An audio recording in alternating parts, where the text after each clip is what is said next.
ور سړی هغه دی چې د هغه نه خلقو ته فایده ورسي، چې د هغه نه خلقو ته فایده. نبی کریم صلی الله علیه وسلم فرمایي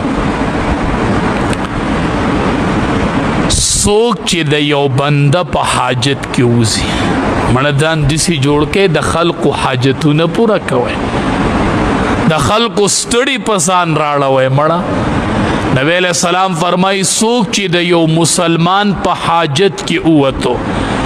یو مسلمان راغی تکلیف دی ورته، یو معرکه کې نښتی دی، قرض کې نښتی دی، بل څه مسله کې نښتی دی، تا ته وایي ما سره لاړ شه، زما سفارش وکړه،